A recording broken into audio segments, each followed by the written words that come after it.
Saat ini kita akan masuk dalam komposisi ASI. Komposisi ASI yang penting yang akan dibahas saat ini adalah kolostrum, di mana kolostrum adalah cairan bening berwarna kekuningan yang pertama kali keluar sampai dengan beberapa hari setelah bayi lahir. Cairan ini kaya akan antibodi, sehingga kenapa sih kolostrum ini disebut sebagai makanan yang super untuk bayi kita. Mengapa kolostrum itu penting? Selain tadi yang sudah saya sebutkan, kaya antibodi, ternyata pada kolostrum banyak mengandung sel darah putih. Jadi sangat beruntung apabila tadi bayi kita bisa mendapatkan kolostrum ini, karena bisa melindungi terhadap infeksi. Jika terjadi infeksi, yang pertama kali akan melakukan perlawanan terhadap infeksi adalah sel darah putih ini. Berikutnya, kandungan yang penting daripada kolostrum tadi itu kolostrum mengandung pencahar, di mana pencahar manfaatnya akan membersihkan mekonium dan mempermudah buang air besar pada seorang bayi, sehingga bayi kita akan terlindungi dari terjadinya kuning.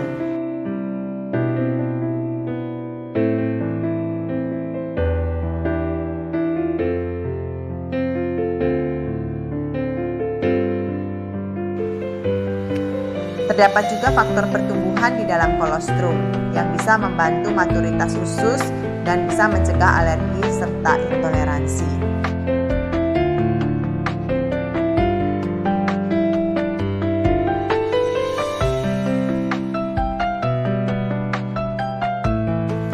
Kalau kandungan vitamin A-nya juga tinggi, dia mengurangi keparahan infeksi. Juga vitamin A ini seperti yang kita ketahui bisa mencegah terjadinya penyakit mata.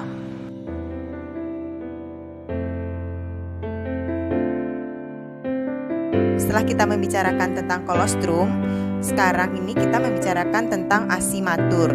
ASI matur ini dibagi lagi menjadi dua. Yang pertama fore milk, yang kedua hind milk. Fore milk adalah ASI yang pertama keluar.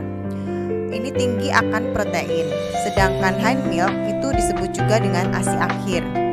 Ini tinggi akan kandungan lemak, sehingga dalam satu rangkaian menyusu, bayi akan mendapatkan semuanya, protein dan lemak.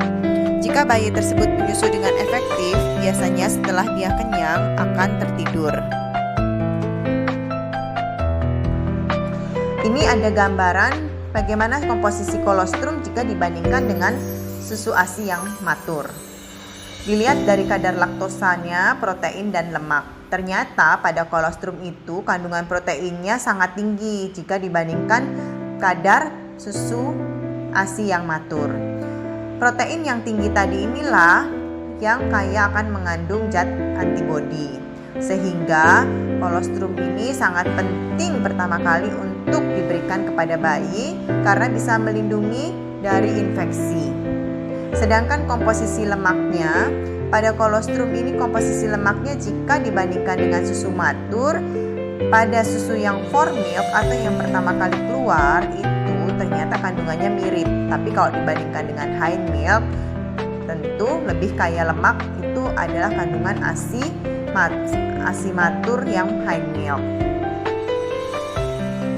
Sedangkan komposisi ASI dilihat dari lemaknya, itu bedanya ASI dengan susu sapi itu apa sih? Ternyata pada ASI itu bedanya kalau lemak di ASI itu dia mengandung enzim yang dinamakan lipase, sehingga lemak ASI lebih mudah diserap dibandingkan dengan lemak dari susu sapi. Juga mengandung asam lemak esensial yang dibutuhkan oleh bayi kita. Nah, dilihat dari perbandingan zat gizi utama yang terdapat dalam beberapa jenis susu, yaitu antara ASI, susu sapi, dan susu kambing.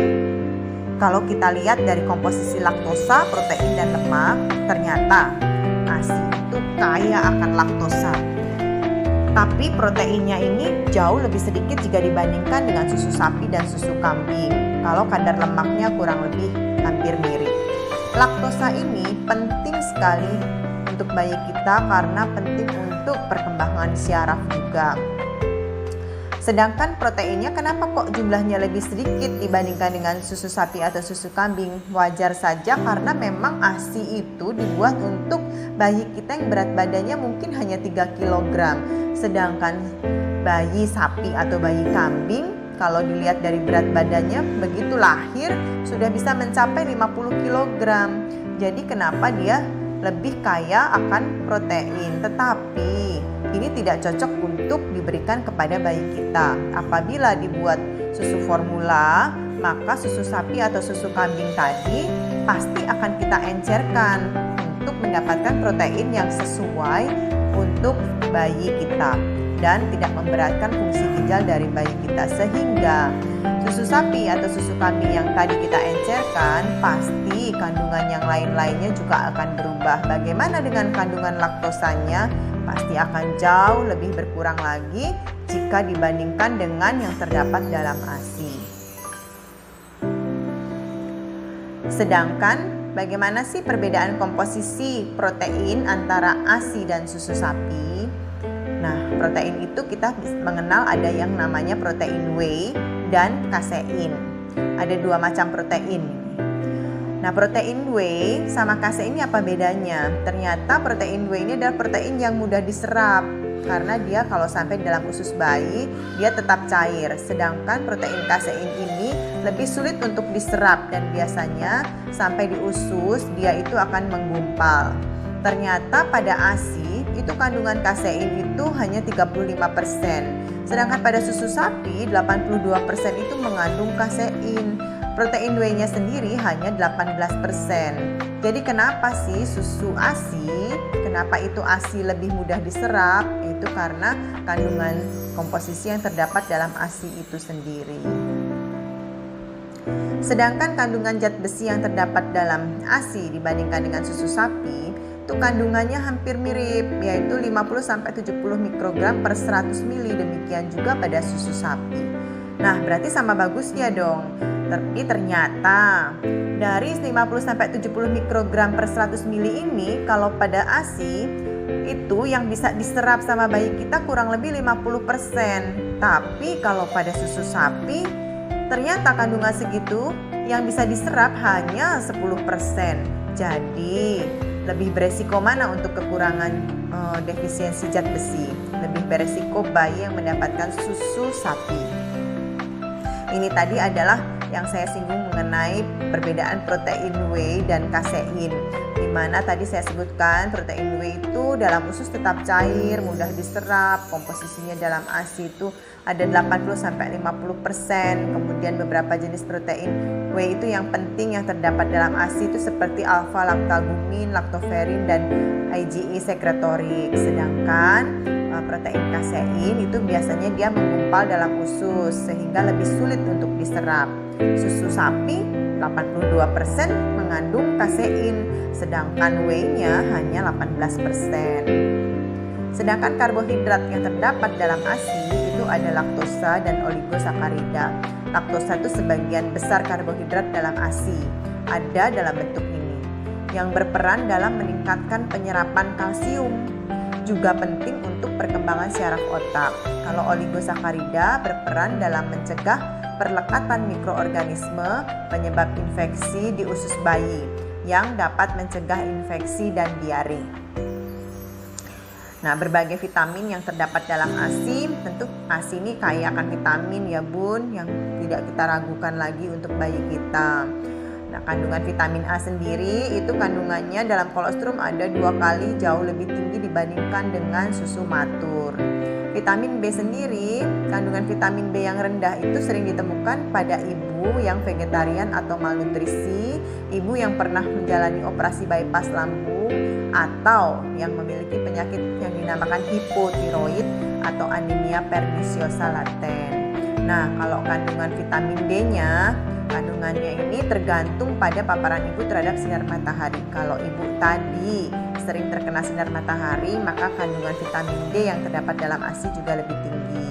Nah, untuk bayi kita, untuk mendukung vitamin D-nya juga, biasanya kita sering menjemur bayi kita pada saat jam 10 pagi untuk mendapatkan vitamin D yang lebih tinggi. Nah, untuk vitamin E, kandungan dalam ASI itu ternyata tidak cukup untuk memenuhi kebutuhan bayi prematur. Tapi kalau untuk bayi yang cukup bulan, itu vitamin E-nya cukup. Untuk vitamin K, ini kita harus kasih tambahan nih vitamin K. Karena pada kurang lebih 5% bayi itu beresiko terjadi kekurangan vitamin K ini sendiri.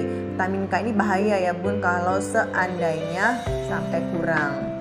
Jadi kenapa kita harus suntik nih vitamin K untuk mencegah terjadinya perdarahan. Karena perdarahan yang bisa terjadi bisa fatal, bisa juga sampai perdarahan di otak soalnya. Kandungan vitamin C-nya sendiri meskipun ASI tadi udah pada tahun kedua itu tinggi banget. Jadi gak usah khawatir untuk vitamin-vitamin yang terdapat dalam ASI. Sedangkan untuk mineral dalam ASI itu mineralnya itu memiliki bioavailabilitas yang tinggi, artinya mudah diserap. Konsentrasi mineral itu akan berkurang setelah 4 bulan pertama, termasuk mineral magnesium. Nah, salah satu trace mineral seperti fluoride begitu kandungannya itu bisa berubah tergantung dari pola makan ibu. Ini tadi yang saya singgung mengenai ASI pada tahun kedua. Pada 500 mili ASI, yaitu persen kebutuhan per hari yang dipenuhi oleh 500 mili ASI. Kenapa sih 500 mili? Karena kalau bayi kita ini sudah makannya 3 kali sehari, sudah mendapatkan selingan 2 kali sehari, maka kebutuhan ASI memang akan berkurang. Yaitu kurang lebih yang akan diberikan untuk bayi kita hanya 500 mili. Dari 500 mili ini ternyata dia bisa memenuhi 31% energi untuk bayi kita dan bisa memenuhi kebutuhan 38% protein. Sedangkan memenuhi vitamin A-nya 45%, tapi kalau untuk vitamin C 95%. Makanya kenapa bayi kita kalau cuman diberikan ASI tentu dia sudah akan kekurangan yang lain-lainnya, kekurangan vitamin-vitamin yang lainnya. Bayi kita diusahakan untuk bisa mendapatkan makanan yang baik juga apabila memang sudah di atas dari usia 6 bulan.